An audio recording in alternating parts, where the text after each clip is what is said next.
I always say I'm people-made. Listening to the journey that I've gone through, I have lived and I have made it through the generosity of many people. Your father is your father, and their mistakes are their mistakes. You will also make your own mistakes. The fact that they made wrong choices, it does not mean that you should hate them. At the end of the day, when you're chasing money, especially when you're chasing money, we get glued to our careers, our jobs, our businesses because we're looking for money. But do we know what we are looking for that money for? What is our vision for that money? What's our goal? So the moment you put family as part of the goal, then you begin to realize that you cannot chase the money and leave your family behind. Your family has to be part and parcel of it. You have been a very strong pillar in my life and in my family. Everything we have done together has turned out magnificently.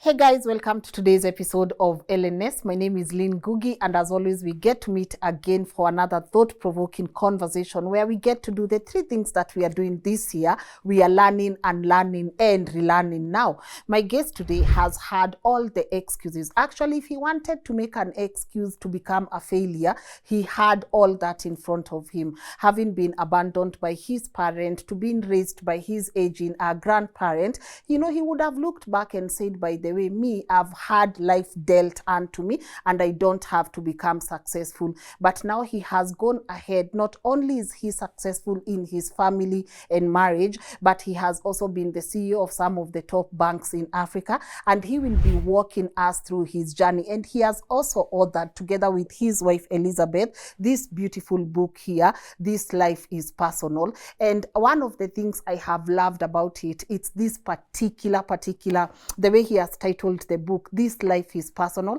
and he will be telling us why does he think life is personal, and also along his journey, what are some of the things that he has had to learn and relearn. I'm about to let him introduce himself so that he can walk us through his journey. But before that, of course, allow me to say thank you so much to the sponsors of today's conversation. That is Golden Dreams Land and Properties Limited. I know you've seen them in a couple of our episodes. They are our new partners on this platform, and we really do appreciate them. And just a reminder, they have properties. This is land in key areas in this country. They have them in Malindi, Matu, Masinga, and also Makutano. And also their prices are very flexible, and they also have a flexible payment plan. So if you're looking into owning a property or a piece of land with our partners, why don't you call them? Their numbers are on the screen, and they have even great amenities for you. Some of their properties are touching the tarmac, and some of them, especially even the one in Malindi, is great for your commercial activities. And well, at it also, allow me to say thank you so much to also our partners at Kings Developers Limited. If land is not your thing and you want to invest in an apartment, why don't you check them out? They have great properties across the country for you. And also, if you are looking into investing in one, they have vintage that can also be a great Airbnb for you. So check them out for all their properties across the country. And also to welcome our new subscribers on the platform. Yeah, this is road to 1.5 million subscribers. So all the people watching us from South Africa, from Namibia, from Rwanda, karibuni sana to LNN, and to say thank you so much to our amazing team that gets to put this work together. It takes an entire tribe to be able to bring you these conversations. And now, of course, without further ado, please allow me to let my guest today introduce himself so that he can be able to walk us through his story, and we can see what collectively we can be able to learn from his journey. Sir, how are you? Very well, Lynn. How are you feeling? Very great and proud, and really grateful to be on your show today. Yeah. It's a big show. It's one of the shows that is making a big impact in this continent. We appreciate it. So I'm very, very privileged to be on your show. Yes. Yes. I appreciate your kind words. Thank you. We're about to get into a very interesting conversation here. I think what I love about you is you are walking the talk. Yes. There are things that you had to plan out, even maybe when people were doing different things, you had your life planned out and you know where you wanted to go. And I can't wait to see where this conversation takes us. But maybe for the people who are seeing this face for the very first time, could you please introduce yourself and tell us what you do? So my name is Joseph Iha. I've been introducing myself as a retired banker. Yes. I retired as a bank CEO, but now I'm proudly introducing myself as an author, an entrepreneur, and a family man. I'm a husband and a father of three sons. Yeah, so I'm very proud to be here to share this conversation with you. Okay. Yes. Your lovely wife Elizabeth is here with us. She's actually sitting on the other end. Yes. And you guys, you came in together and you are looking all lovely and amazing. But when you look at her just sitting there, wanting to listen to her husband talk and even give us this wisdom that we are here for, what do you think about her? And now when you look back, what's that one thing that has kept your marriage together, and was it always easy? It's interesting, and that's why Elizabeth has been part of my life and part of my journey and part of my story for a very long time. From childhood, we met in campus. Oh, yeah. We were actually classmates. Oh, really? We studied in the same class, doing the same course. We became friends. We were the best of friends in campus. We worked together. We did everything together. And then eventually we settled down together to start life and do life together. So we have been together all through. And that's why even now, I mean, everywhere I go, she will probably be either behind or next to me. Yeah. Hamboekangi kukua pamoja. Tumezoeana and we are friends. I think the important thing is we understand one another. We share a lot of values together. We plan together. So even when we are walking the journey, we are walking the journey together. So even as we walk together, we are inspiring and motivating one another, which is, I think, one of the reasons that has made us achieve a lot of things together and minimize conflicts. Okay. Because we have no secrets. Yes. Yeah, what I plan, she knows. What she plans, she knows. We plan together, and everything we do on a day-to-day basis, we are reviewing our progress together. Okay. And that's what has made us, And even when we retired, we were planning our retirement together. So she retired earlier, 2 years before me. And then I retired later. So as I say, I've been 5 years in retirement. She's been 7 years in retirement. So we are retired together. We spend the day together. Yeah. Watching over our children together, cooking, dancing, singing, visiting friends, and watching over our investments together. So we've become inseparable. We are tied together. At the joint. Yeah. And that's why we wrote this life. Is personal for both of us. Yeah. It's not just personal for one of us. It's actually jointly personal for both of us. All right. That's what we mean. Yeah. Okay. Yeah. And I know we're about to get into your story. Yes. I always tell my audience, every testimony has a test, right? And we would love maybe to get deeper into your story from a point you're comfortable in. Yes. But back to Elizabeth, you've said your friends. Because sometimes couples will say, this is my boyfriend, this is my girlfriend, this is my wife, this is my husband. Yes. But you don't hear the friend in the conversation. How important is friendship, and what role do you think it has played to keep your marriage intact? Friendship, a friend, the reason why people have friends, then they have spouses, and with your friend you can be vulnerable with. Somebody you can rely on, you can trust. So you can open up your frustration. So you'll be very lucky if you have your wife as your friend, because then you don't have to, restrict yourself saying certain things to her, and then you open yourself to somebody else. So for me, I think it's been a privilege. From the day we met, we realized we shared a lot of values together and interests together. When we settled down to start a family and our lives together, we were very clear what we wanted to achieve out of that relationship. And therefore, we were planning together. So it makes it easy. I think that togetherness in a family makes things easy. It brings harmony because then there are no intrigues of pulling from different directions. I think once you're aligned. But it also develops over time because you know when you meet, you're meeting at different levels. Yes. So there must be effort from both sides to either level up or adjust, compromise on certain things so that you get to a point of equilibrium where you're talking the same thing. Good. It takes a lot of time. But we've done it now for how many, 30 years plus? Wow. Yeah, together. Yes. So it's become our way of life. You know, sitting together, eating together, sharing. We always eat from one plate. Really? Yes, where we walk together, we hold hands, visit together. There is no family, Liza's family and my family, we have our family together. Yes. In fact, even my late father, when he called me and he couldn't find me, he will call her.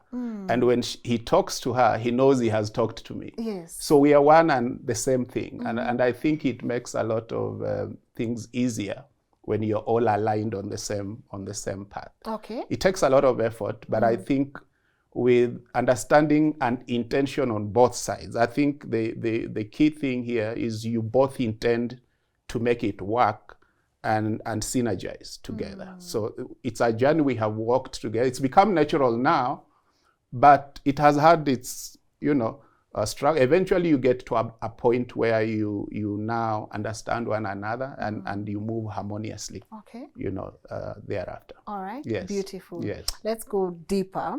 Young Joseph, right? As I started by saying, you had all the reasons to have excuses and say, I don't think I can make it in life.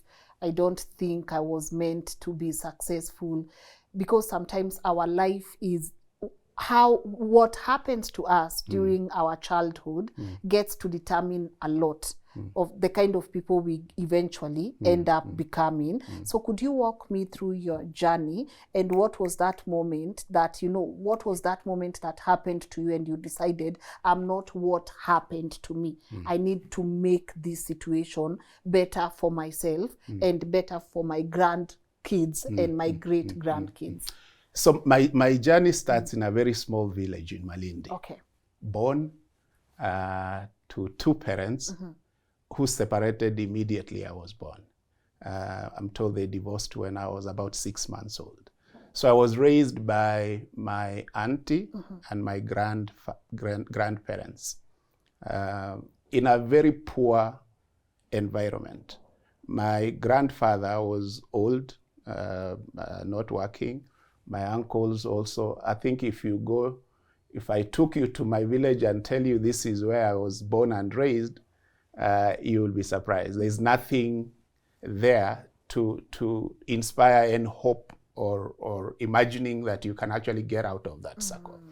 So I lived in that environment. I could not go to school because my parents were not there. Immediately my parents divorced.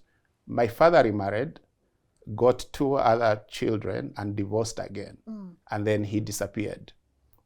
He abandoned us and left. We didn't know where he had gone. My mother got married to another family and started a new family. They got, I think, 9 or 10 children with that family. So she was busy focusing on raising that family. Again, in also very difficult circumstances, poor environment. So I was left to fend for myself with my grandparents who are also not working. My uncles who are doing manual jobs, they also had their families. They didn't have time for me. So I stayed. I didn't go to school until maybe up to the age of 10. And I walked myself to school. There was nobody to take me to school. Yeah, so I'm sitting there and I'm seeing my cousins going to school and coming back Me, I'm looking after the few goats that were there and doing home errands until they come. I join them. Then one morning, I just told my cousin, I want to join you to go where you go every morning. And that's how I started school.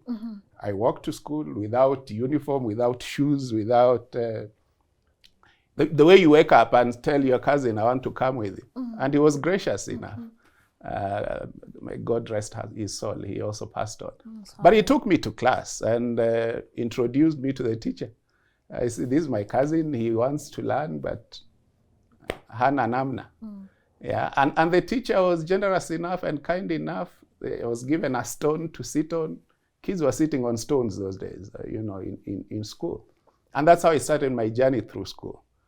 But because of that curiosity of saying, these guys who go here, I want to know what goes on. So I became very active in class, and I was among the top class. I think the first term I was number 3. Oh. And I went through the whole term without uniform, without shoes. I was given half a book and a pencil by the teacher.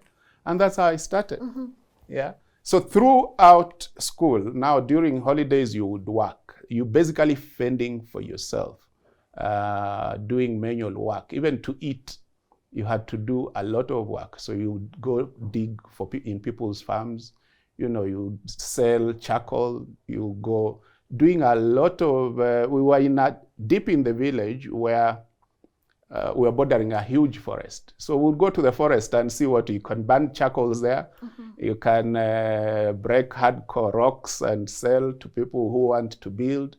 So that's the kind of hard life that we started. But still, I said I will focus on school. So I went through school with all those difficulties until I finished class 8. And class 8, I did very well. I was among the top in the district. Yeah, so I was called to Nairobi School. Oh, really? A national school, and from deep in the village school.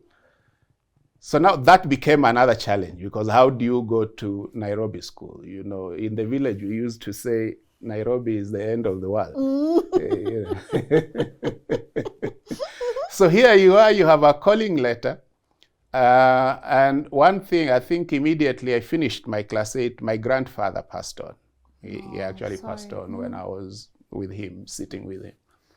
And he said very profound words when he passed on. He said, I'm going, but please take care of your grandmother and your brothers. The brothers were the 2 siblings. Yeah. And he passed on. So you can imagine you have a calling letter to Nairobi School. Your guardian, who is your grandfather, who has sort of been playing a protective role, is going and is telling you, take care of these guys. So how do you take care of them?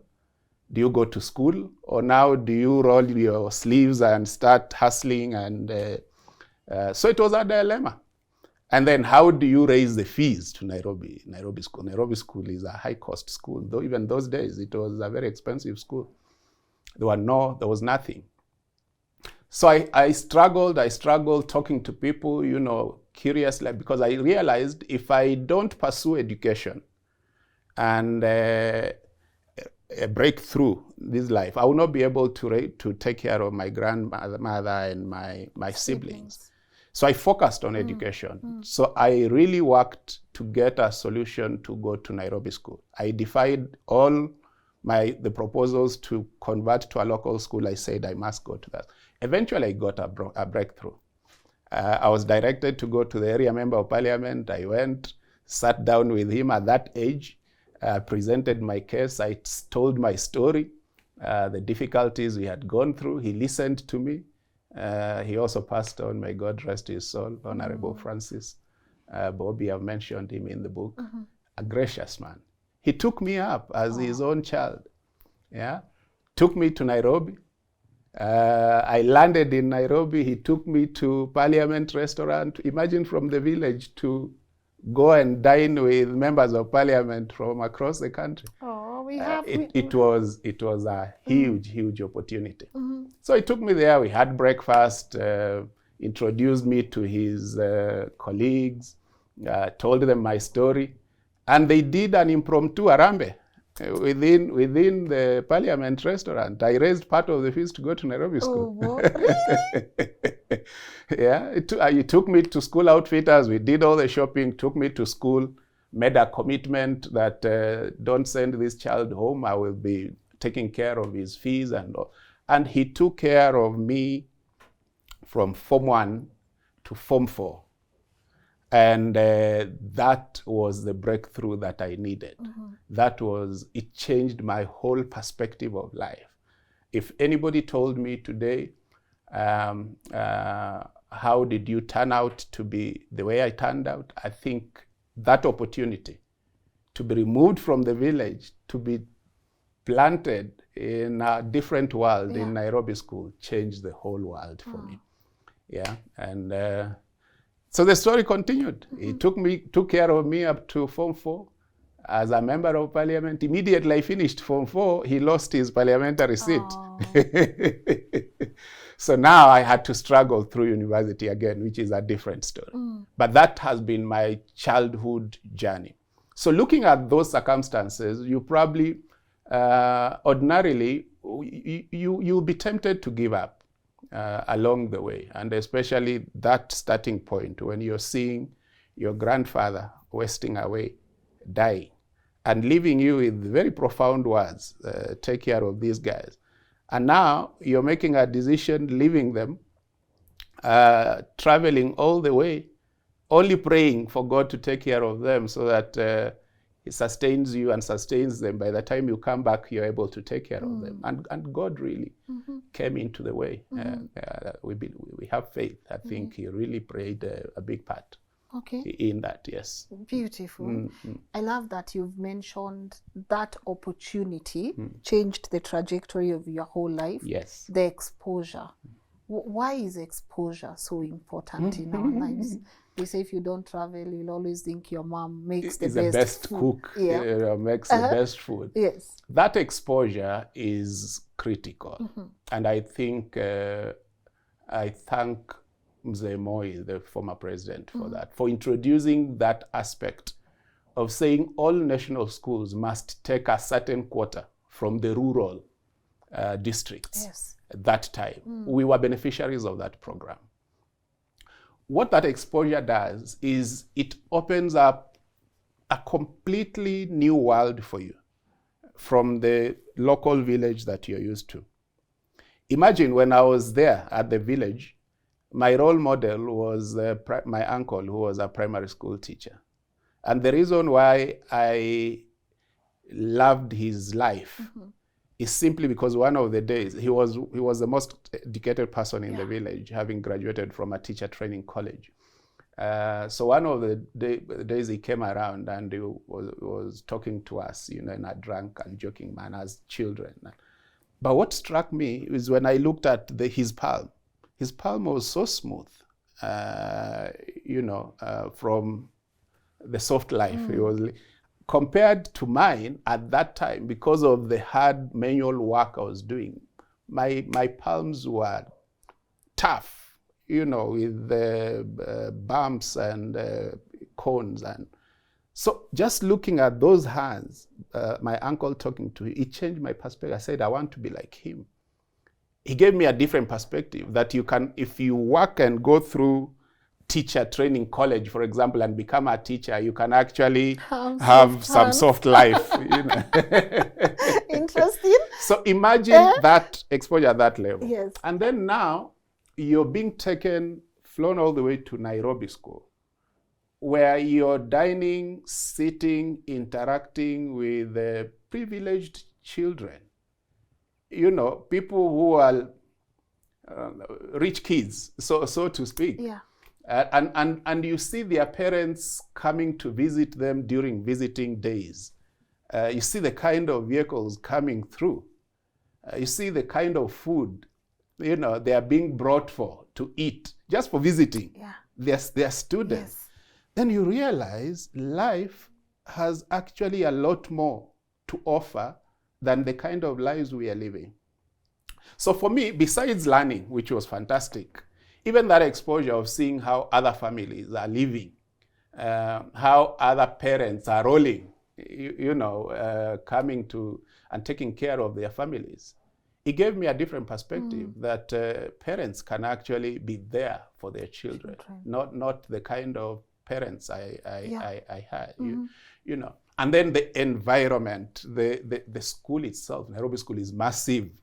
It's huge. It's like a city of its own, from the village to there, the nice buildings, properly planned out, good lawns, proper lighting, structured dining halls with proper etiquette, fork and knife.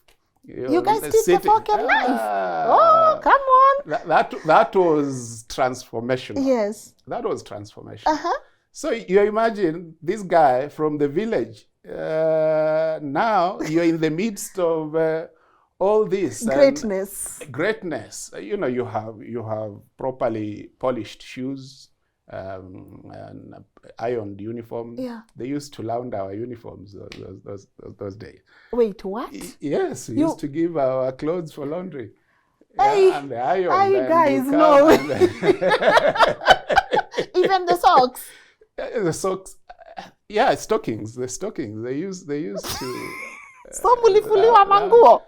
So you can imagine that whole experience. It's not just the education experience. The whole it's experience. The whole life. 360. It's a school of life, I said. It's a 360. It's a school. It's a hospitality institution. The culture, the discipline, the way you're being modeled, as a young man. They used to say, Nairobi School transforms boys to gentlemen. Yes. So you're being transformed to a gentleman. And so if you see me, the nice gentleman that I am.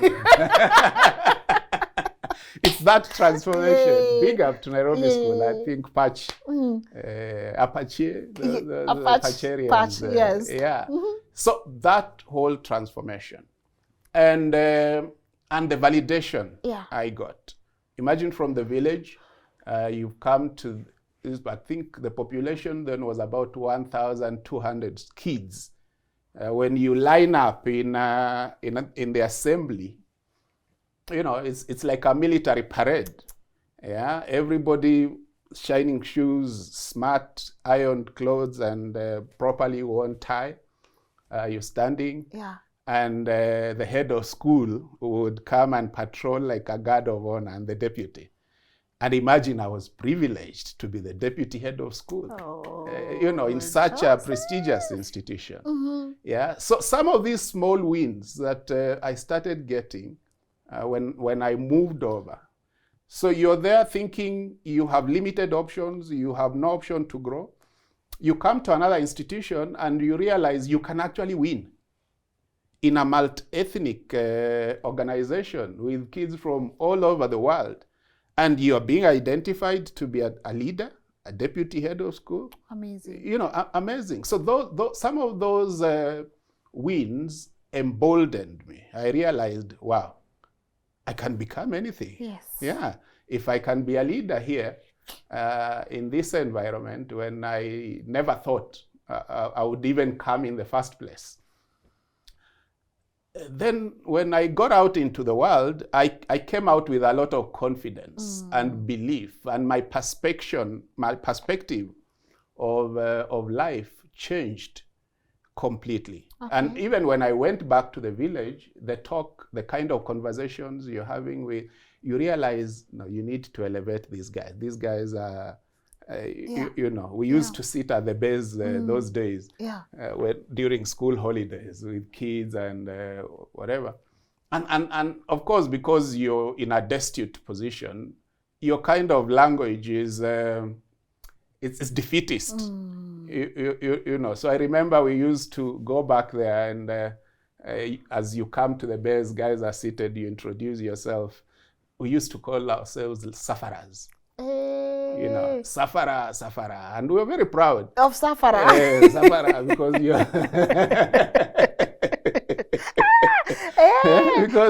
you're in the village.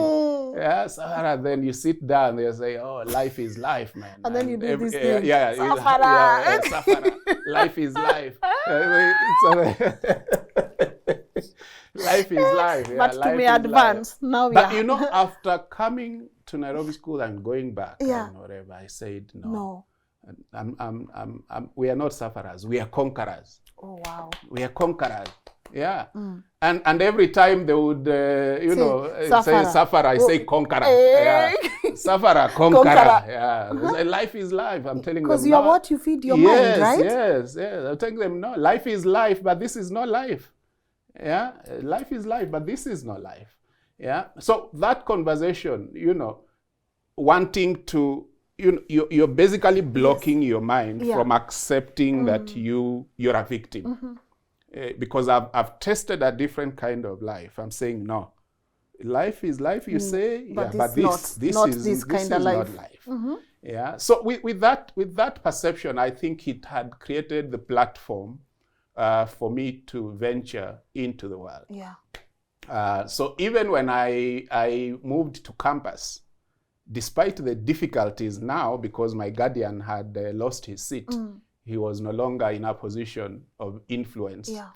To help me go through university, I was on my own. Yeah, but that still didn't deter me to say, look, I can stop it at high school. I'm now from former. I can start working and earn a living. I said, no, I must pursue university education. How? That's a different story. We'll know when we cross the bridge.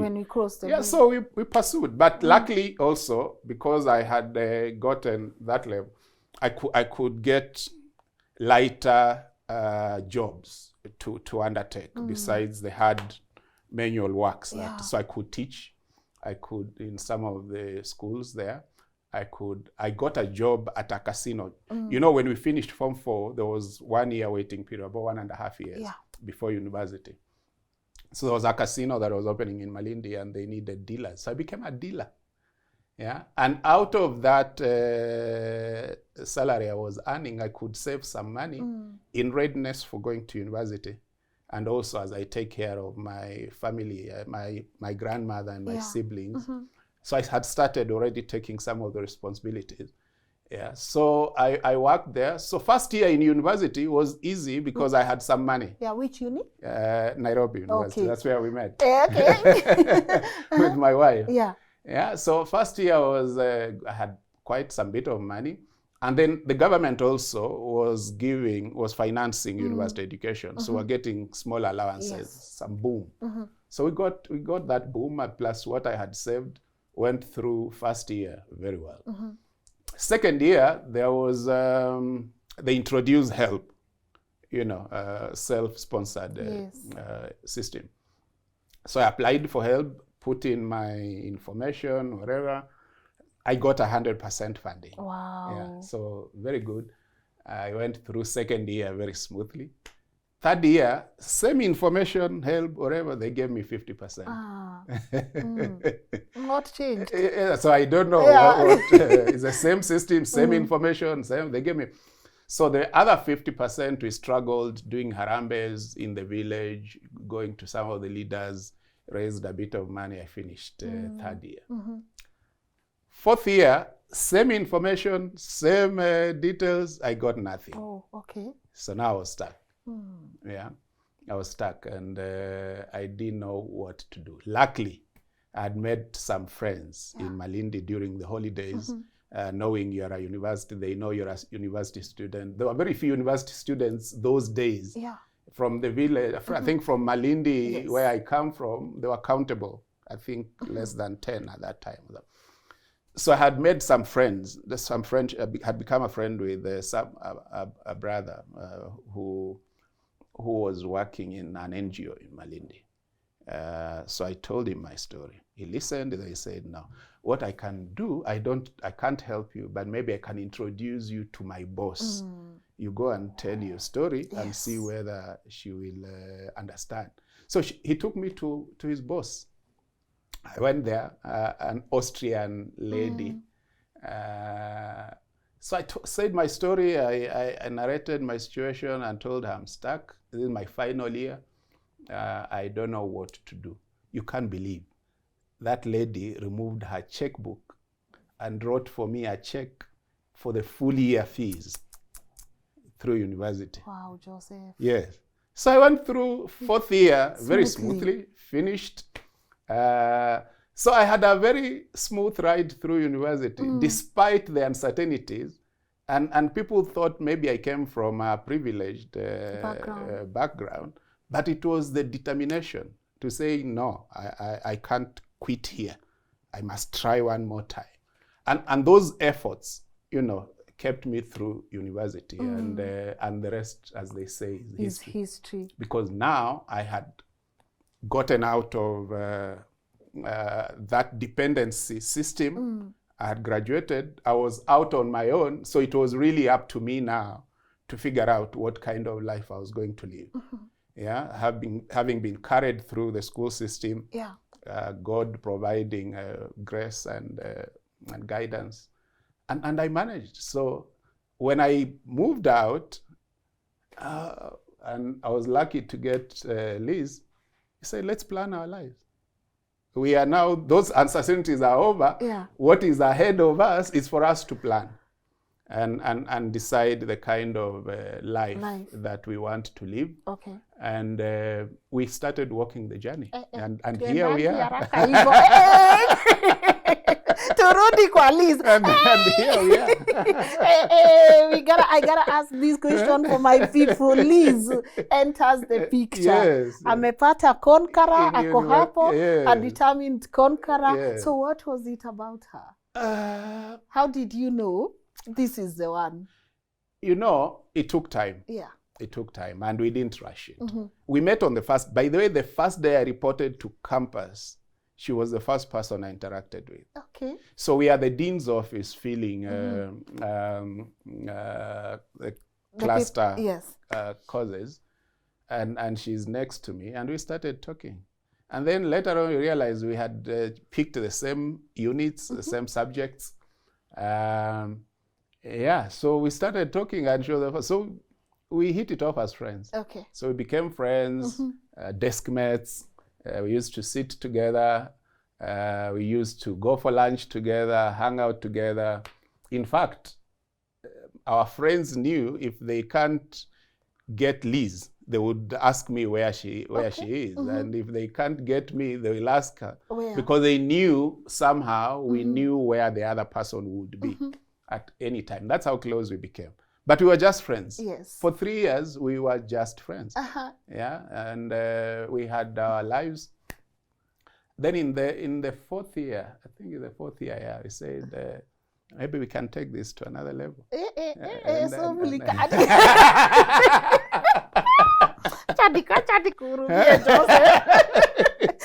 Go on. Yes. So who said what? So you looked at her and you were like, this yeah, is like we've been through this life together. We are now coming to the end. Are we going to go separate ways? Yes. What's separating us if we have all these? So that next step was almost natural. It was a transition. Okay. And because we had talked a lot, shared a lot of family information, and I think the only remaining bit was for me to take her to my village. Beautiful. Now that's a different story, because I was not sure how she was going to react when she goes to see where I come from. Talking is one thing. When you go and see the reality is a different thing. Yeah. So we had to manage. I had to manage her expectations a bit. Luckily, I had become very close friends with a family. Yes. A couple that I met in Malindi. Somehow, I had this gift of, when I meet with people, we strike a bond, and we hit it off. So this family actually embraced me as one of their own. Their son. One of their son. I think because they come from my tribe. They understood the struggles, the fact that I was determined to go through university. I think for them was a plus. So they accommodated me. Every time I would be on holiday, I would hang out with them, see the way they behave, the way they relate. Actually, that's how I said, I want me and Liz to form a bond like these guys. Yeah. to date, we call each other sweetie. We don't even call, you'll never, I mention her name when I'm talking to a third party. Yes. Yeah, but it's sweetie all through. And I got it from that couple, you know, because of the way they were relating. And I said, wow, there's a way couples can relate that brings a lot of respect. And bonding and trust and whatever. So we adopted that. So when they moved from Malindi, they left for me their house. Wow. A 2-bedroom house in Malindi, furnished. We were in the 4th year, so I took that as an opportunity to tell her, now, twende Malindi. Yes, Joseph, let's go. Twende Malindi, I show you Malindi. Usinionange tu hivi. Yeah, you know, so we went to Mombasa because they had relocated to Diani. Yes. That couple. So I took her first to Diani. Yeah. So we were treated very well. Wow. And I told her, these are my friends, family kind of. So we were treated very well. That couple was very generous. And they were very good hosts, fantastic hosts. Yeah. They've passed on, God rest their souls, both of them. So from there now, I took her to Malindi, to my mansion. In your base. So that, at least the expectations were, the following day now is when I took her to your home, to my village. And I must say, she was very well received. You know, my village people are very hospitable. Yes. They have nothing, but they have good hearts. They have nothing, but they have everything. Good hearts. They are generous people. They had arranged, you know, a party for her. They slaughtered a goat. I don't know where they got it from. They didn't even ask me. And we were hosted. The whole village was there to see this girl that Joseph has brought to the village. Oh, that's so sweet. From all the way across Lake Victoria to Malindi. Yes. It was a good event. We left there. And so I was curious to get her feedback, what she thought. And she said, hey, sweetie, I think your people are very good. I can't believe they slaughtered the only goat in the village. You know, that was touching because you can imagine. I thought she would be like, what kind of life are those people living and all that? Whatever. Because she was raised, Liz was raised differently. And I would say I married, what? I married upwards. Hey, EJ. That's Edwin. He says he will marry upwards. I married upwards. Yeah. So she was from a good family. Her parents are established people, very whatever. And here I am, you know, from a guy from the village with nothing. The only thing I'm selling her is a vision and hope. Yeah, but she believed. And I think the most important part is she was ready to start working towards that vision with me together, trusting. And that's what made the difference. We are where we are today because we committed to working together. And we executed that plan diligently with a lot of support from both of us. And with the intention to make it work. And it worked. That's why we are here. Beautiful. Such a blessing. She's so lovely. She is so lovely. You know, she's lovely. Yeah. And as I said, quite a blessing for the both of you. Yes. All right. She's a power woman. Good. Yeah. She's so umepata mpoa wako. Wako then. Yes. So umepata mpoa.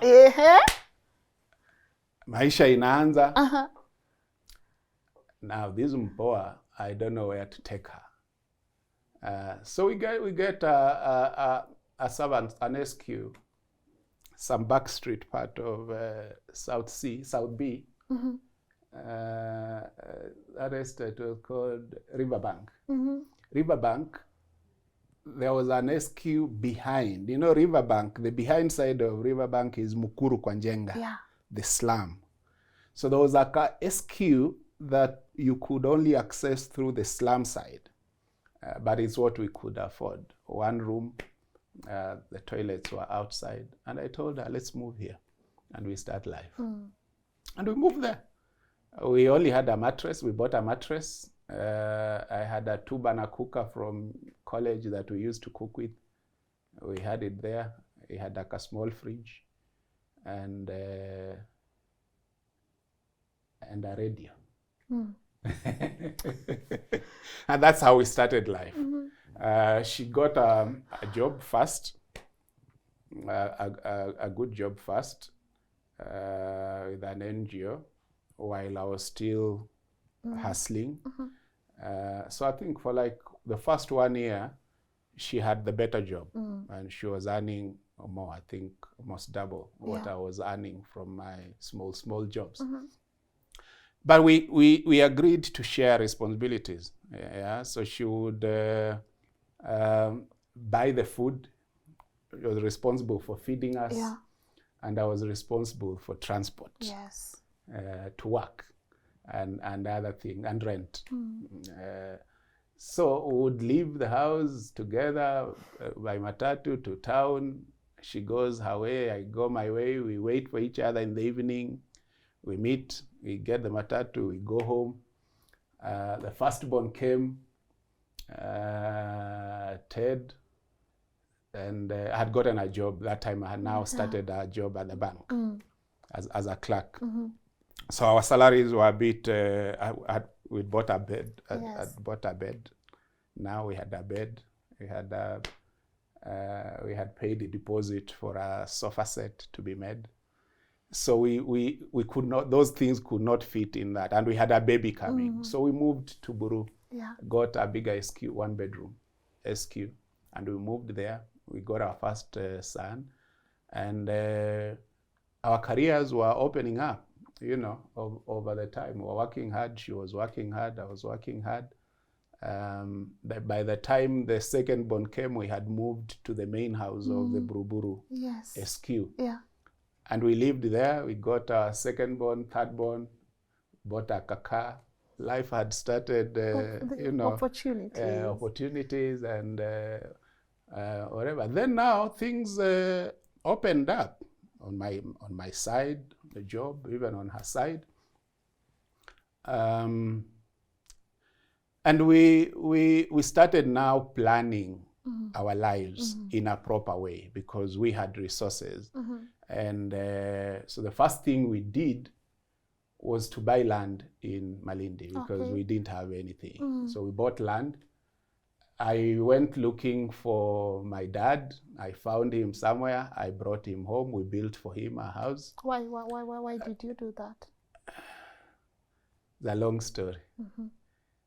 But let me just say I found it was necessary for me to do that because you know, sometimes your father is your father and their mistakes are their mistakes. You will also make your own mistakes. The fact that they made wrong choices, it does not mean that you should hate them. So the first thing we said, let's settle our parents. Her parents were okay; they didn't need much. But my side was where we had. I had my grandfather, my grandmother. I had my 2 siblings. I had my dad, who was. So when we went, I got a friend. We went looking for him. When we found him, he was living in deplorable conditions. So it's not like he ran away because he wanted to eat alone. I think he ran away because of shame of not being able to take care of us, the embarrassment and whatever. So he had lived a lone life.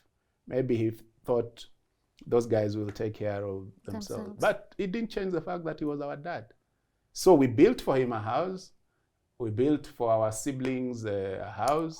We settled them. Then now we built ours, a home. Because we said, you know what? We have jobs, we have things going on, but you never know. At the end of the day, when the dust settles, we have to have a place to call home. And the reason I did that is because I had visited their home in the village. And so the way her dad had set up the homestead and how he was living there after working for over 30 years in the banking career. He was also a banker. Yeah. Her dad was also a banker. And after working that career, he retreated home, and he had built that home way before. I told her, let's do the same. Let's build our house here so that eventually we will come and retire here. Yeah. This will be our home. So we built for our dad, we built ours, we built for my brothers, my grandmother, and then we settled. And we put them on a monthly support program. Wow. Now we said, let's focus on our life. Yeah, so the journey of now building, we bought a house, and later on, we've been able to acquire quite a number of investments that can support.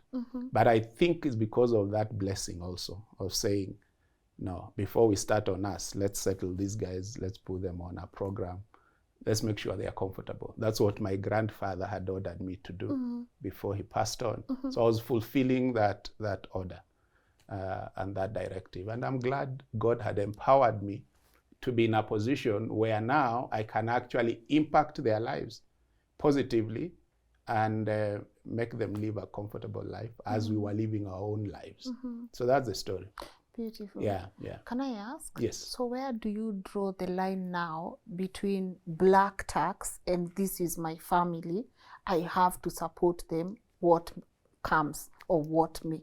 Where do you draw the line? Let me say, I don't like the term black tax as much, although it's being peddled a lot. Yes. I don't, you know, the moment you call it a tax, it feels like an obligation. It's mandatory for you to do. It is not. Wow. I don't want to look at it as black tax. It's actually your contribution. And it's voluntary. You can do it or you can choose not to do it. Yeah, but it's not a tax. Yeah. But if God elevates you to a level where you can give back and transform other people, why not do it? I always say I'm people made. If listening to the journey that I've gone through, I have lived and I have made it through the generosity of many people.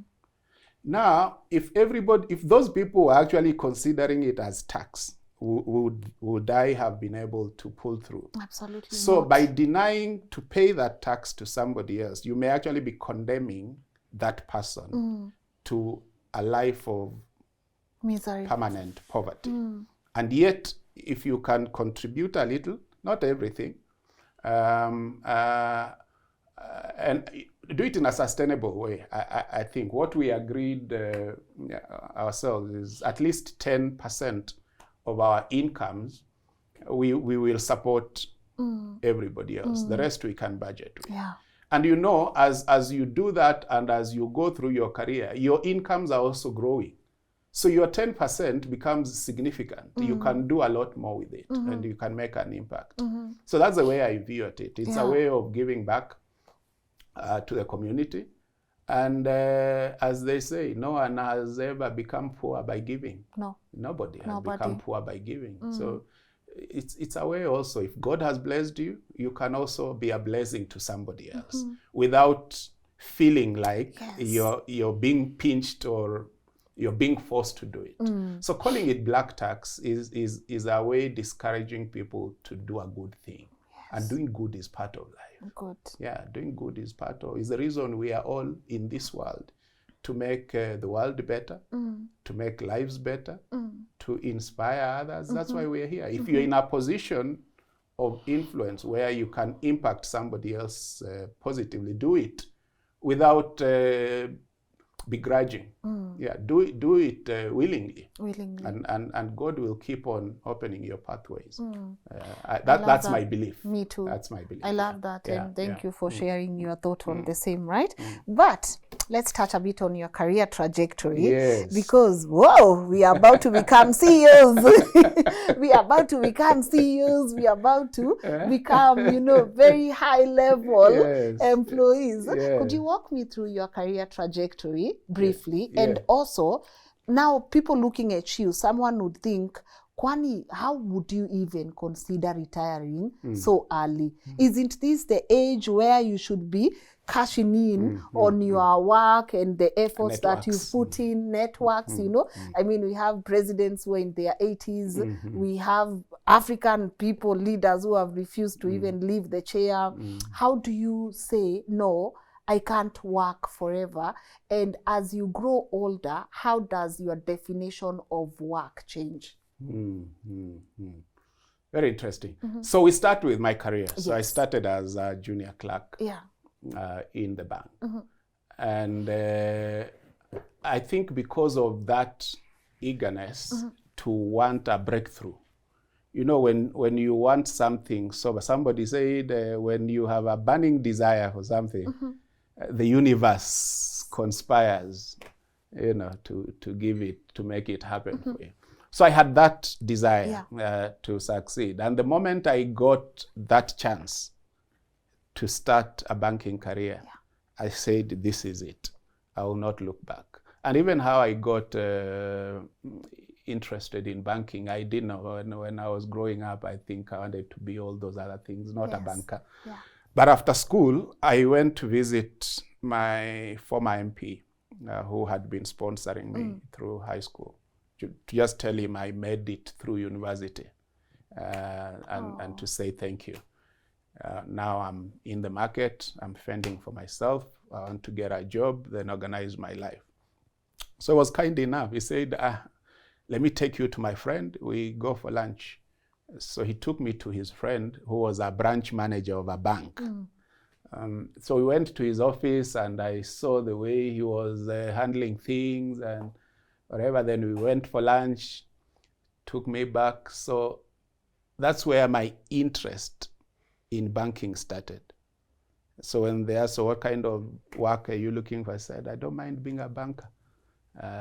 So I started my interest and applying for banking jobs from that time. That I made several applications throughout. Eventually I got that position. So you see, as I'm starting, I have the picture of that guy, branch manager, and his big office and his powerful pen signing. And I said, this is what I want to go for. So I was aggressive. I was all over. I wanted to be an outlier. I wanted to learn everything, and I did learn everything. I did learn everything. I read a lot about banking laws, whatever, even some things that are not related to what I was doing. I was a credit officer at that time, but I became an all-rounder, and I think people started to notice that this guy is not just a bank officer, a credit officer. He knows a lot more. So I started getting responsibilities. You know, sometimes you see the operations manager is on off, you're told to go and sit in for him as the operations. The branch manager wants a strategy paper to be done. You're told, I think Joe can do it, and you're there doing strategy for the... So you become the go-to person. With time, people notice. And that's how it started now growing. So I moved to from credit to mainstream management, and then became a general manager in Kenya. Then the bank that I was working for started a regional expansion. So they wanted a team to go to Uganda. And I was picked to go to Uganda as a general manager to spearhead the team there. And again, that was a complete different kind of experience and exposure. You are now an expatriate in a foreign environment, making big decisions and in charge of people there, transforming lives. But I did very well. Within 2 years, there was another rollout in Tanzania, and I'm picked.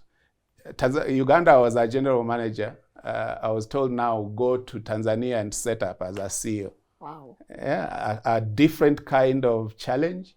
It's a new bank from zero. It's a greenfield start. The approach for entering Tanzania was greenfield. So you're told, go there, go and survey the market, give us a strategy, make the applications for the central bank approval, decide where the branches will be, recruit the people that you want to work with, and you realize you have actually grown. You are now in charge of many lives, and you're making an impact. And that's how I grew. We grew that bank from scratch. I think by the time I was leaving, it had gone to number 14 out of 55 banks in the country. So that time, I left the bank, the first bank in Tanzania. I was actually coming home. It was about the time we had planned to retire with Liz. So I gave in my resignation. I told them, no, I'm going back to Kenya. I want to do my own stuff and whatever. Then another bank comes in. They say, no, we know you're leaving, but we have this problem. Can you help us, transition us maybe for a period? Then we agree on terms. And I must say the terms were not bad. They were good. So I reconsidered. So I went back now to another bank as a CEO. But that time we had started a business here with Liz, a manufacturing business, because we said, look, we have been there, we've done all these things. It's time.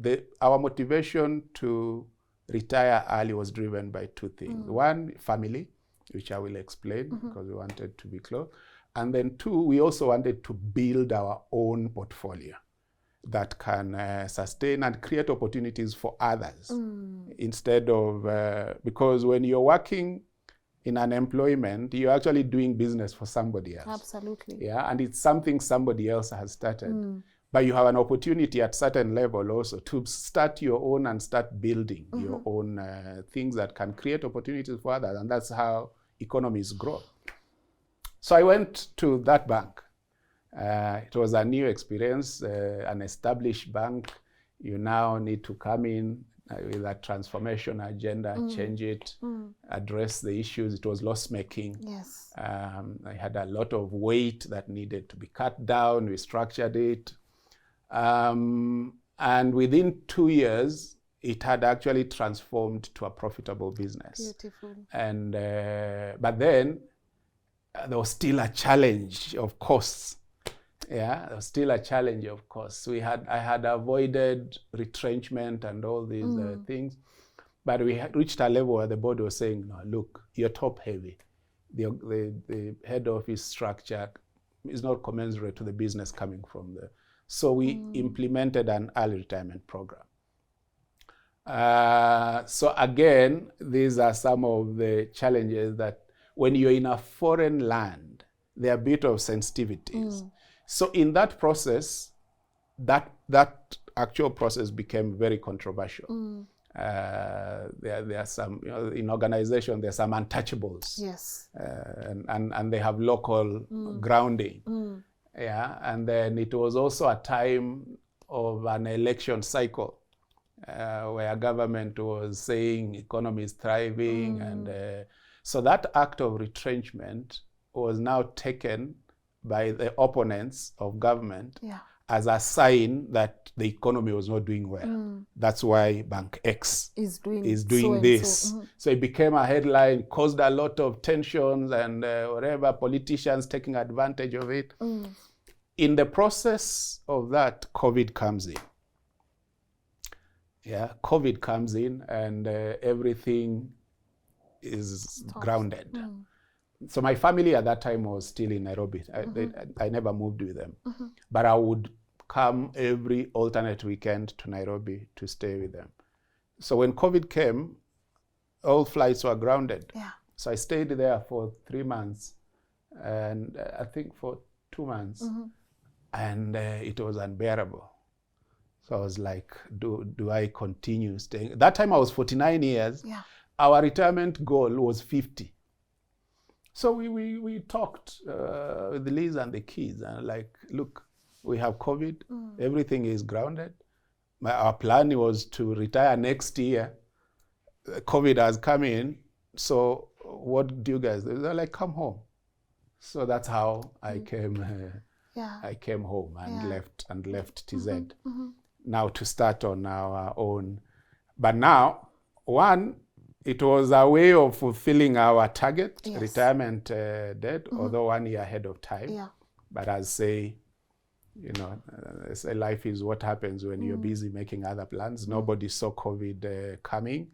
So when it came, it was also a crisis we could take advantage of. So we took advantage of it and retired. But then coming back home now, what do? We had started a manufacturing company. We were manufacturing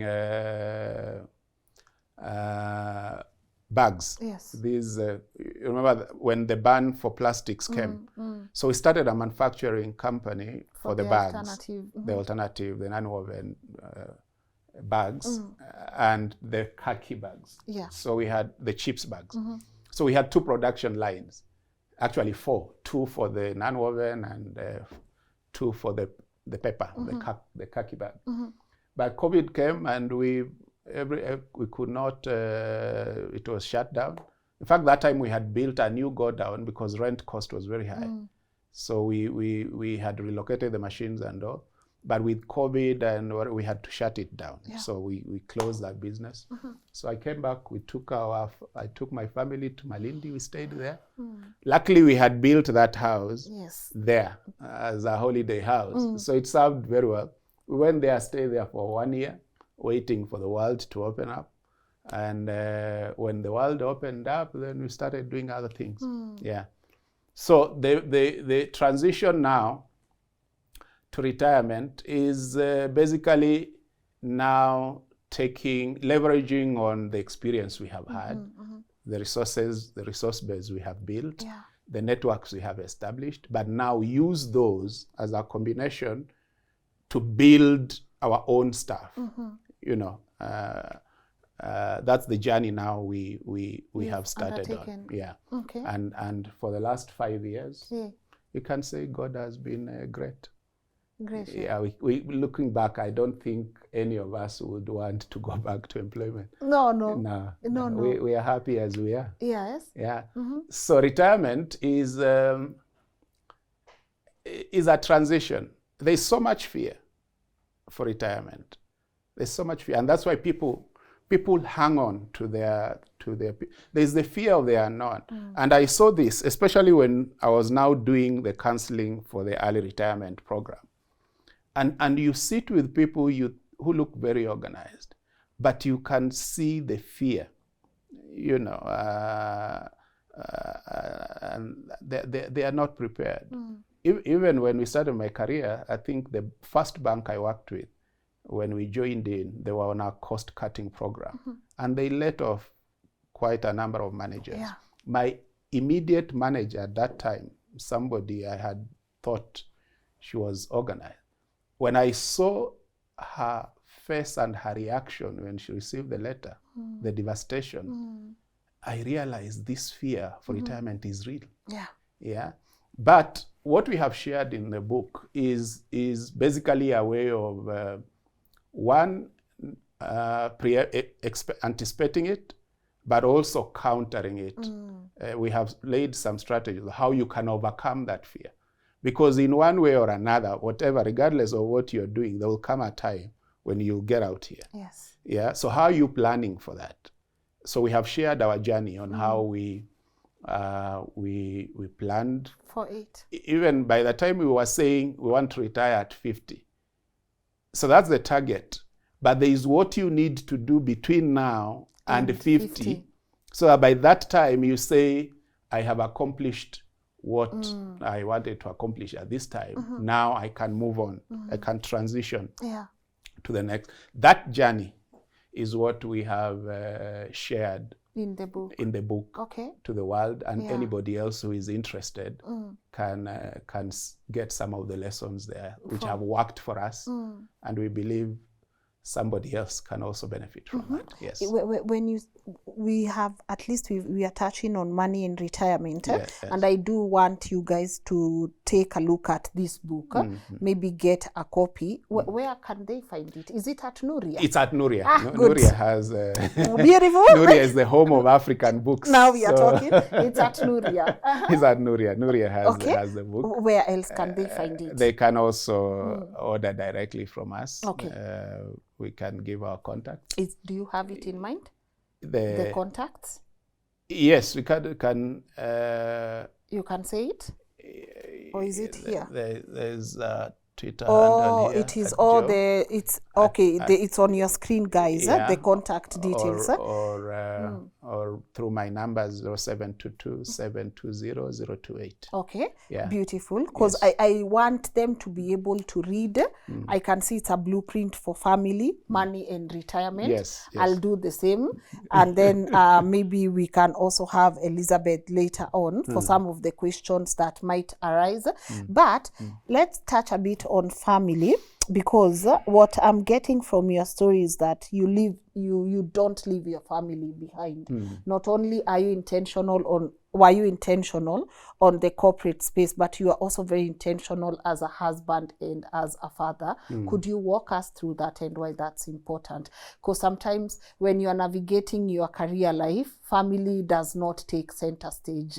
Nyi kaeni hapo, mi kwanza nitengeneze pesa, then I'll come back to you later on. How were you able to balance that? Fatherhood, being a husband, and a great family man.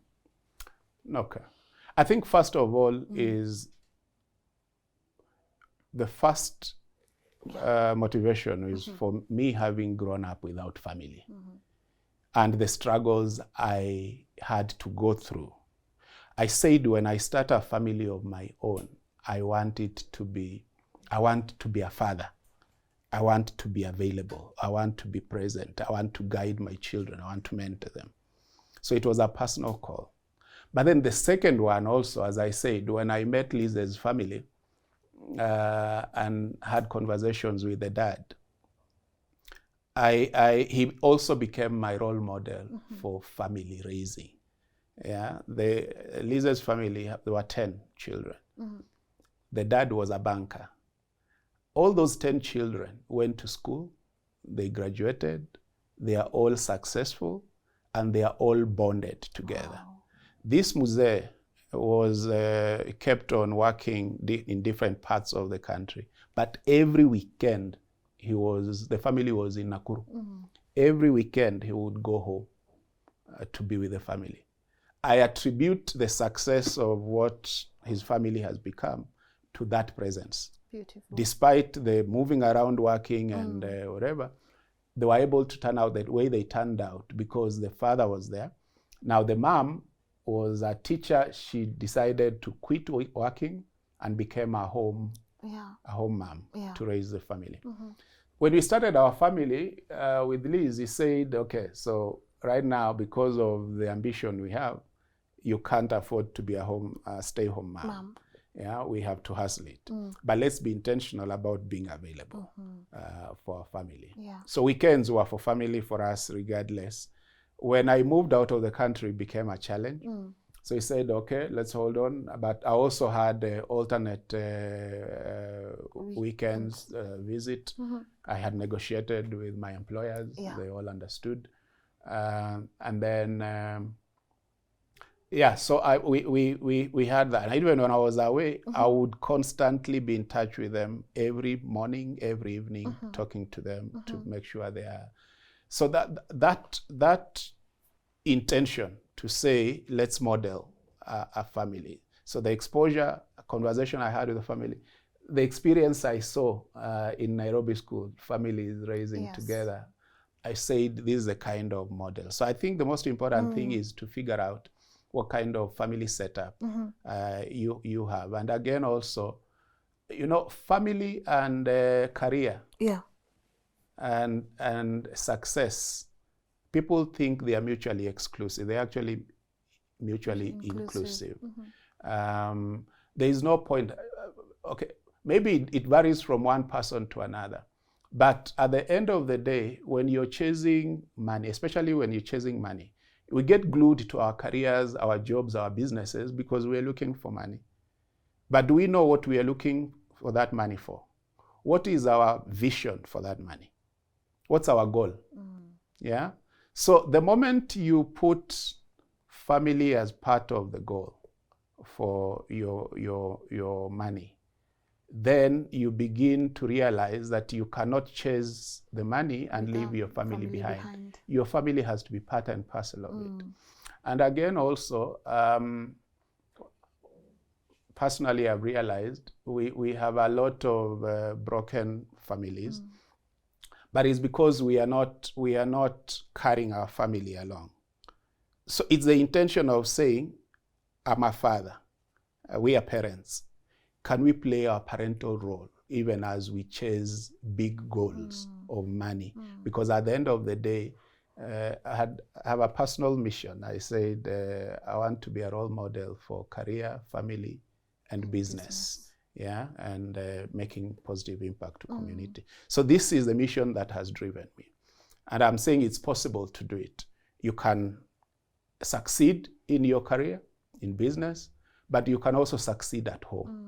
Yeah, and that's why when I came back for me, people say, they keep on asking, so what do you do on a whole day? I say, I stay home with my family. And this is what I aspired to do when I retire. Now I'm living it. So we wake up, we make breakfast, we exercise, we read, we sit on the dining table, have conversations with the family without hang-ups of a phone call will come, I don't know, from head office or whatever. You're present. You're present with your family. And we have a lot of opportunities to coach the children.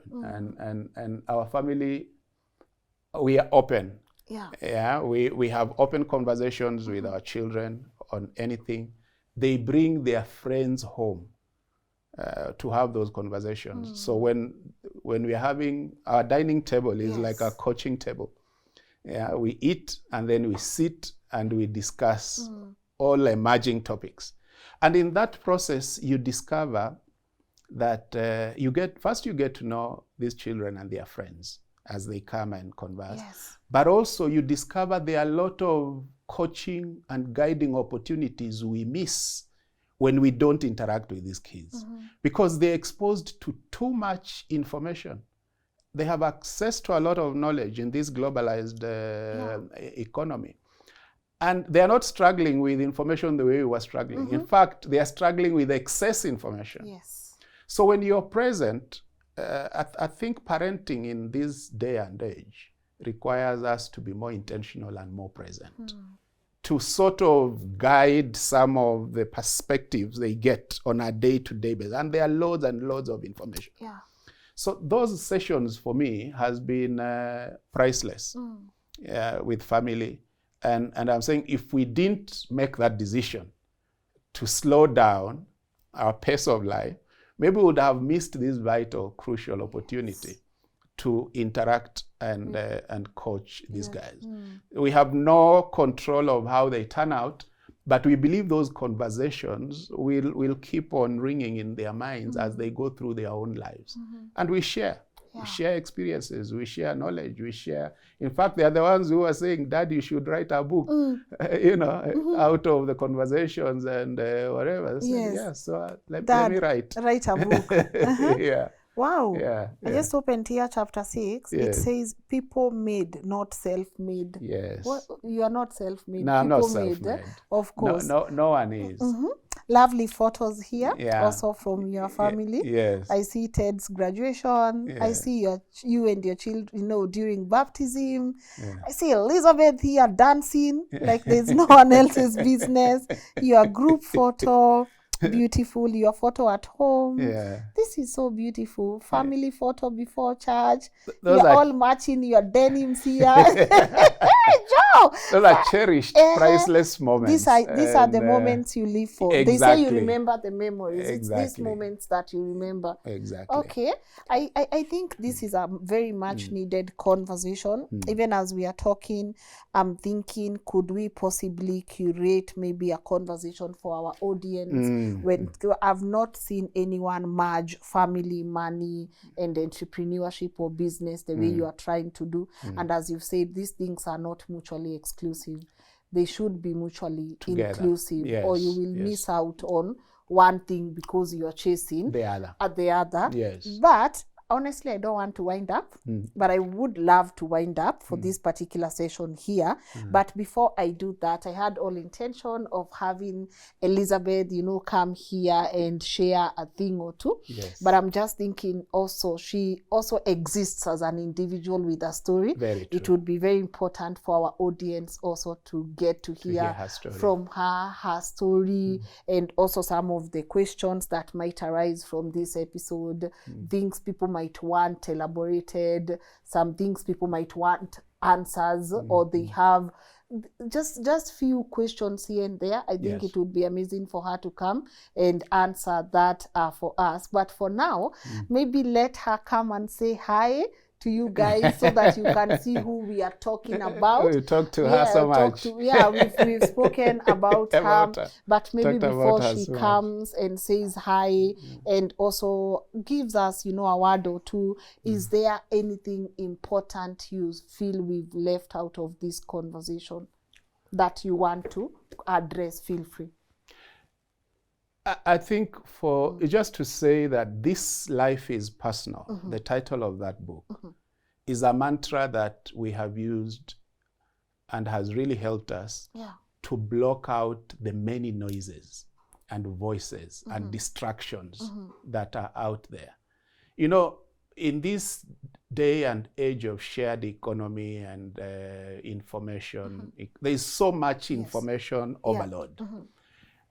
This life is personal is to say, define your own path, have your own blueprint. We focused on money, family money, and retirement, but it could be anything.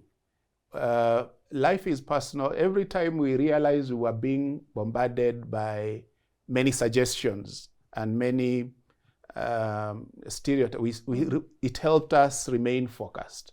So it was a mantra that every time we go back and we discuss and we're like, what are these guys saying? But then we remind ourselves, you know what, this life is personal. Let's focus on our game.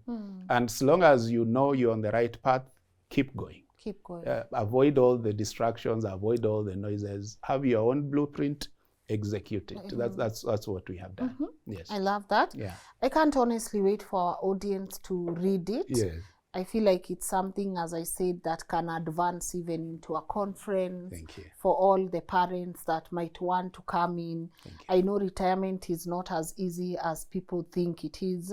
I also know if you've been in a if you're a work alcoholic, is it workaholic? Workaholic. If you're a workaholic, it can also be really hard to let go. So I know those are some of the challenges that people encounter when they think about retirement, the work hangover, etc., etc. So I feel like we'll definitely have a conversation. But as I said, Liz, karibu sana kwetu, salimie watu sweetie. Karibu sana. Karibu, sweetie. Come. Yeah. Elizabeth, karibu sana LNN. Thank you so much. How are you feeling? I'm feeling great and really honored to be here and to be part of the greatest show. I appreciate you even joining us this last minute, but you were there watching your person give us his story, and I remember asking him, how does he feel you've been there, but you, how did you feel seeing him here walking us through his journey? Joe's story is a story of inspiration, and I actually felt it needed to be heard. He wrote the story specifically to try and have a written record for his sons. And the idea was, I want to inspire one person. But the feedback that I keep getting, it's inspiring many. Because through the friendships and through the conversation you've had, he's told you our dining table is a coaching. We take coaching sessions as we eat. We have friends. You can imagine for us to get here, it's a friend who feels really inspired and say, this story has to be heard by many. A friend to one of our own sons. Yes. That's how we got here, Lynn. Because one person felt really inspired and said, go out there and tell your story. The story may not be mine, but I'm part of the journey. But this story needs to be heard by many. What do you think should be the take home for everyone that gets to even read this book? What's that one take home you would want people to go with? In life, you decide what you want. You'll be presented with challenges, but when the opportunity is there, grab it and run with it. And as he said, the take home is no one is self-made. Everybody is people-made. You have to have someone who will hold your hand and tell you this is where you need to go. But you also have to push yourself. So let's say also believing in yourself is one of the main things. Yes. As he said, his stories of perseverance, believing in oneself, wanting to change, different backgrounds. But look at him, he ended up being a bank CEO. Yeah. I'm just a normal person. No one knows much about me. We know you now. So it's a great story. So everybody must know that you are your own cheerleader first. This life is personal. Life is personal. Beautiful. But I won't maybe let you go without telling us, because he mentioned something important and I see a lot of women battling with it. He said all he had was a vision when you guys were getting together. How was it like for you trusting a man, not because of what he has, but because of the vision he has? Because sometimes people say, hatutakula vision. As he said, okay, it took a lot, but I think I looked at the person. There was a vision. There was the person, the kind person. There was the person who was always working with me, willing to help me. He gave me this, what do you say, a safe space. Yes. When you meet someone and you're safe and you can be vulnerable with them, you can talk anything. That is what made this journey work for me. He always, and we believed in each other. Yeah. We sort of like said, our mantra as we were trying to work through many things was that we will create our own life. I've had people say by the time you get to age 30, you don't talk about coming from a disadvantaged background. You are now the background. You are the background. And I'm working with him to create the future. So if I don't believe in what we will create, then it will not go anywhere. He gave me all reasons to believe that this was going somewhere. Beautiful. And see the results now. Don't you love it? I love it. You love it? I love it. Yeah, but allow me to end this conversation here. But every time I have a couple on the show, I gotta ask them to even tell each other something. Joe, when you're looking at Elizabeth, what's one thing you would love to tell her before we go? I know you've told her so many sweet words, of course, and you've affirmed her. But what's that one thing you would love your wife to know even before we exit? Maybe looking at her, what would you want her to know? Just to say thank you. I have said this many times, but you have been a very strong pillar in my life and in my family. Everything we have done together has turned out magnificently. Liz has this Midas touch. I do the construction and whatever. Yeah. I leave the final bit for her and she will do a marvelous job. So thank you for that, always. Elizabeth, what do you want to tell Joseph? Mine is to say thank you for the beautiful life we've had. Thank you for the great children. And thank you most for your support. In all that we've gone through, you've been a father and you've been a good husband. Thank you very much. Amazing. And now, as we wind up, maybe individually, do you have a parting shot to our audience? What's that one final thing that you would love to tell anyone that is watching right now? I think it's just to say that it doesn't matter what circumstances you're going through, what background you come from. The most important thing is have a goal and pursue it diligently, consistently. Marshal in as much support you need from as many people as you need, but you're the man in the driver's seat. This life is personal to you. Drive it the way you want to drive it. Thank you. Beautiful. Elizabeth? I couldn't say it better. He said it all. Oh, he said it all. All right. Thank you. It's been such an amazing moment getting to have the both of you here, sharing your story extensively. You just coming in to say hi to our audience so that they can see who are we talking about, you know. But even as we wind up, as I said, I'll also be on a journey with our audience to read this book. And as I said, I see a lot of things morphing from this. I know there are a lot of parents who are desperate for this kind of information. There are people who are trying to balance work-life balance. There are people who don't even know what to do after retirement.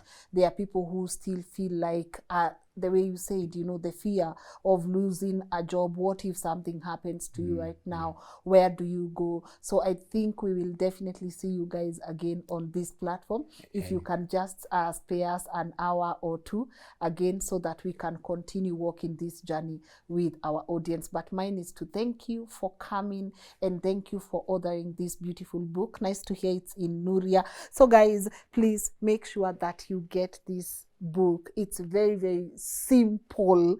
You know, the title in itself, it's very, very simple, but this is what should be, you know, this is what we should plant in our mind, that life is personal. I see many of us trying to live life based on how someone else has lived their life. But I always say you can be inspired and you can definitely take, you know, inspiration from someone. But again, you yourself, you exist as an individual. What do you want to do with your own life? But maybe apart from Nuria, where else can people get this book?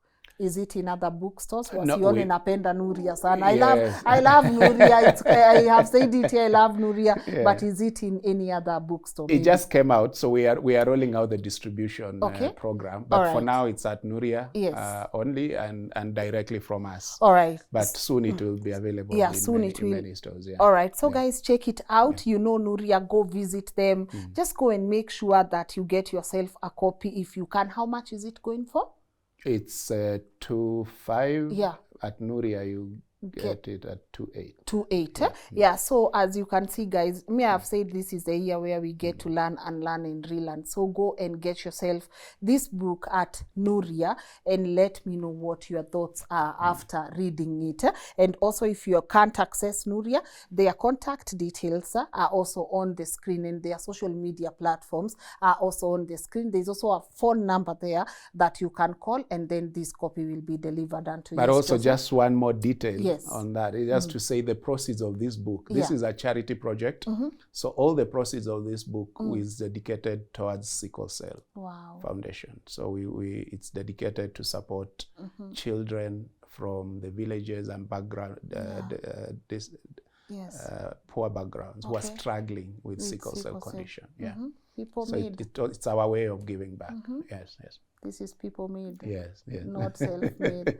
Thank you, Joseph. Yeah, maybe later on you can also tell us the initiative.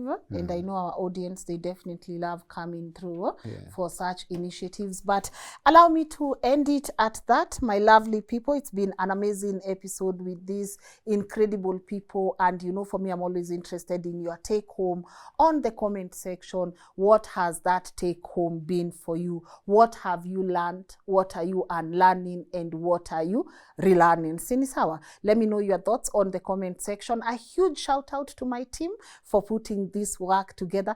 By the way, guys, Nime Inspire Scholar, now she does black from top to bottom. She's in black.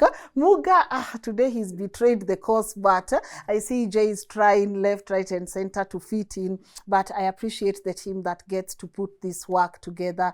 Everyone at LNN, I say it takes an entire village, and also our great partners who come through. Nasemanga production si mchezo. So when we walk this journey with our great partners, Kings Developers Limited, thank you for coming through. If again you want to get yourself an apartment, why don't you try checking them out? See if what they have fits your needs, and they have apartments across the country. Give them a call. They also own the beautiful, magnificent building at Prism Towers. That is their work. So go there also, or give them a call and tell them, Kings, I'm interested in an apartment. What do you have for me? And if apartment is not your thing and you're looking into owning a property, we brought you great partners from Golden Dreams Land and Properties Limited. We've walked a beautiful journey with them. I've been to their properties just to make sure that I'm doing my part in that whole due diligence. But I've said, I know land is a very sensitive topic, so make sure you do your due diligence as well. And they have great properties in Matu, Malindi, Makutano, and Masinga. And I love that they are paying key attention to the amenities, the water, electricity, tarmac, etc., etc. And they also have a flexible payment plan for you. So and then kwanza muone shamba. Me, I love being on the ground, and then mjione shamba, mseme, is this what I want? Wakona show days where they can organize a trip for you guys. Mwende muone shamba zote zenye wakonazo, and I love that they say title deed is their DNA. Staki mnunue mashamba yenye mtaipewa title deed. So check them out, and thank you Golden Dreams and Land and Properties Limited for joining the LNN team.